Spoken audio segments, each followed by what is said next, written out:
All right, today we are going behind the counter to look at something that seems so simple, but is actually a really high-stakes performance: deli-style cannabis handling.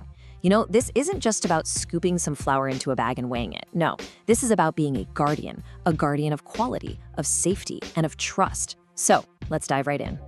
And that quote really gets to the heart of it, doesn't it? On one hand, you've got this awesome, personal, almost craft-like experience for the customer. But on the other hand, every single touch, every single interaction is a potential risk for contamination, for compliance violations, and honestly for damaging a brand's entire reputation. That's the big question, right? How do you get all the benefits of that personal touch without the danger? Well, the answer is in mastering a really strict set of protocols that turn this from just a simple job into a true professional discipline. And that's exactly what we're going to break down. Okay, let's start where all the action happens: the counter. You really need to think of this space as a stage. Your customers are watching every move, for sure, but so are the regulators. This is where this idea of the inspector's gaze comes into play. You have to act as if an inspector is always looking right over your shoulder. So this means every single action has to be precise. We're talking about always using a dedicated scoop for each strain, never touching the flower with your bare hands, ever, and making sure your tools are always sanitized and stored properly. You can't just leave them sitting out on the counter. Now let's get into the most visible part of the whole process, the part everyone sees, the actual transaction. This isn't just about serving a customer. It's about executing a perfect, compliant, and totally safe transfer of the product from that big jar into their hands. Look how deliberate every single one of these steps is. You start with a clean container and a scale that's zeroed out. But check out step 3. This is so important. You scoop the flour away from the scale. Why? To prevent any little bits from spilling and contaminating either the main jar or your equipment.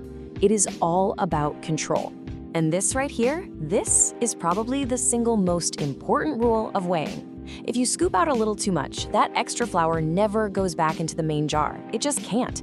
You risk introducing hair, dust, anything. You throw off the humidity, and it's a huge compliance issue. The professional standard is simple. It goes into a separate reclaim bin.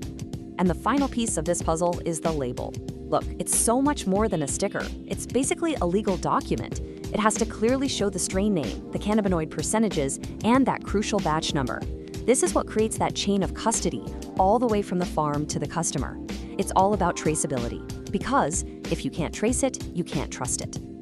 Okay, so that's what happens out front. But the real foundation of safety and quality, that all happens behind the scenes.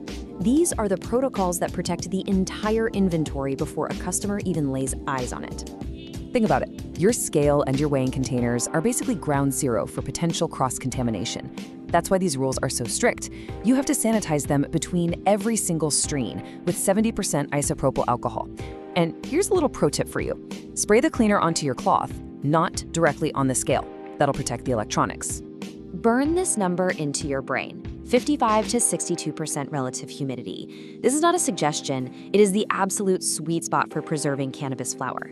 And if you get this wrong, believe me, the consequences are immediate, and they are severe. And here's exactly why that number matters so much. If it gets too dry, the flower just turns brittle, the smoke is harsh, and you lose all those precious terpenes that give it its aroma and flavor. But if it gets too moist, whoa, now you are entering a real danger zone. We're talking mold, microbial growth, which means a failed product that is just flat out unsafe. So besides humidity, you've got 3 other silent enemies always at work: light, oxygen, and time. UV light breaks down THC. Oxygen degrades all those delicate cannabinoids and terpenes. And time, well, that's where the first in, first out rule becomes absolutely essential.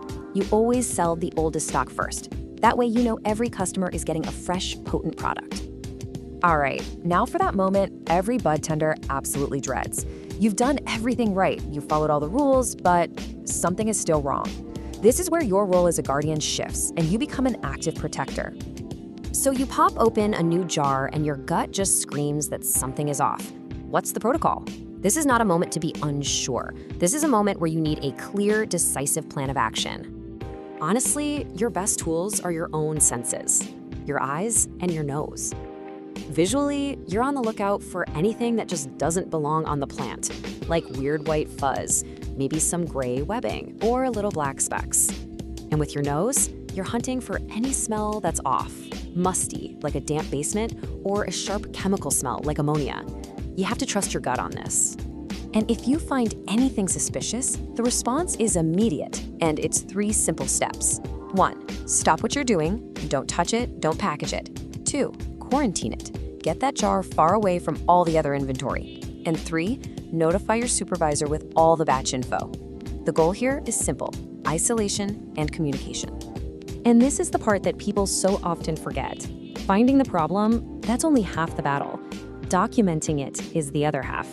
Every single product that gets quarantined has to be logged.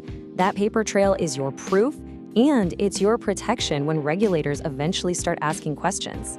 Finally, let's talk about the most intimate moment of the whole customer interaction, the smell jar.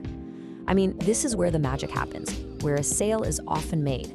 But it's also the single biggest hotspot for contamination if it's not managed absolutely perfectly. So the rules here are completely non-negotiable. Smell jars have to use sample-only flower. They need a protective screen. A bud tender has to be in control of it at all times. And the customer, they never ever touch the jar or the flower, period. This is what prevents breath, fingers, and who knows what else from getting inside. And here is why it's such a big deal. Inspectors know to look here first. A sloppy, poorly managed smell jar is like a giant red flag waving at them, telling them you might be careless about other things too. It's a tiny detail that says everything about your commitment to safety. And that really brings us to the final thought. Every single thing you do behind that counter, from the way you clean a scoop to how you present a smell jar, it all comes down to this one simple question. It's a constant act of guardianship, of making sure every customer gets a product that is safe, pure, and absolutely worthy of their trust.